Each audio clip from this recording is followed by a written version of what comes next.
we're evolving past the small digits, and we're going to go to the next one. And what we're going to be working with is what's called an outer wrist turn or an outer wrist lock today. Today we're going to cover fundamentals, which means we're going to cover basic wrist structure and how to manipulate it. And then next week we're going to go into some more advanced ways and applications of what we're doing.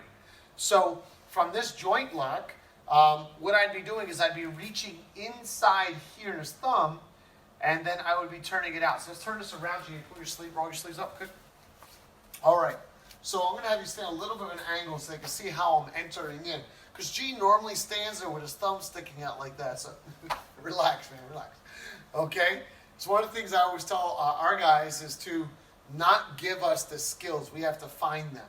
So one of the things I'm going to do is I'm going to focus in on working my way down the hand to the hand. I do not want to directly try to grab the hand because it's most likely it'll bounce slightly away from me and I'll end up with the fingers. So I start above the hand, just above the wrist. Let's hold it there for a second.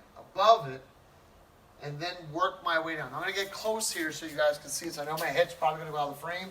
So when I grab, my pinky is kind of touching just above there, and as I go in, I grab it. Now, the 3 fingers are wrapping around this thumb pad here and digging in. I know some people will hold the fingers flat.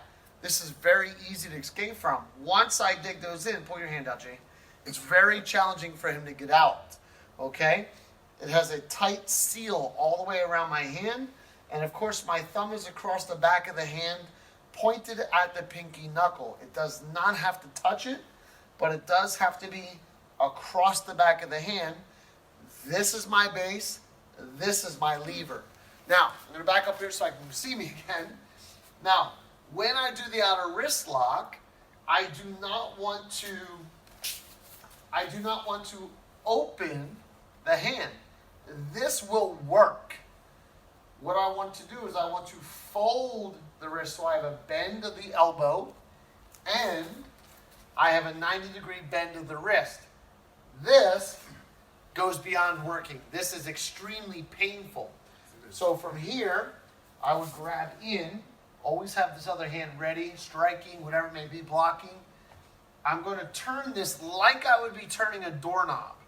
It is not a big old wide swooping thing here because that's just a whole lot of extra time when I could just turn the doorknob. It's like trying to grab the doorknob and move it all around the door before you push the door open. That would just be weird. So you grab the doorknob and you go. So I grab the doorknob and I go. Now what's going to happen here is as I manipulate my weight into his wrist, his structure will start breaking in order to follow the pain. Okay? So the idea is if I do this, there's no structure break. Okay? Unless I'm going to pull him, but that's just a whole lot of time that if we're in this range here and this guy is, and he's striking, I just want to turn the doorknob. Okay? Once I'm here and I walk through and put my hip behind it, it's either it's separating or he's throwing himself to get out of it. So in smooth fashion, I would grab and then I would torque through it. Okay? When I'm finished, I can just lower it to the floor and secure him. Okay? There are a lot of things I can do. I could just turn him over here. Okay? Keep him in a joint lock here on the top side. Or I could stand him up and walk him out. He is not even thinking about trying to do anything to me, okay? Now, the funny thing was, I maintained the outer wrist lock the entire time. Thank you, G. G's a great partner here. And for anybody who just Jaheim Keller, awesome student, great. This guy's going to be the next master in the future, okay? So, real quick. Again, entering, grabbing the thumb pad, turn the doorknob. The wider this circle is, the more counter techniques he has to do. We're going to do a series way later on about countering how to beat these joint locks. And once you see the other side of it, you realize that you really have to close a lot of the windows off so that there's no escape room. So the smaller this circle is and the tighter this bend is, the more pain and structure break that I get behind it. Once I press down on it here, I'm still maintaining the pressure, correct, G?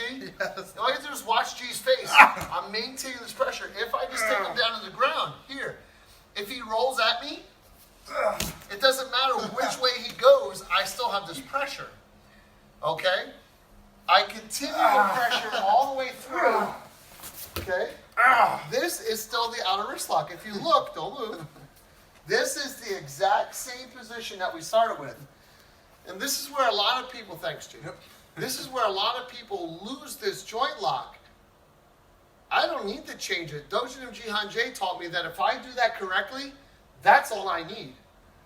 Because I can maintain it all the way through, standing, upward, groundwork, whatever it is, I can maintain that joint lock. So, again, let's work on some core principles. 3 fingertips digging in, thumb across the back of the hand. We're going to work on the 90-degree bend here and the bend here. And then I just turn that doorknob. So, gee, let me know if we have any friends on there. So I want to thank you guys for tuning in. Again, this is joint manipulation part 3. And we're starting the wrist joints now for the outer wrist lock.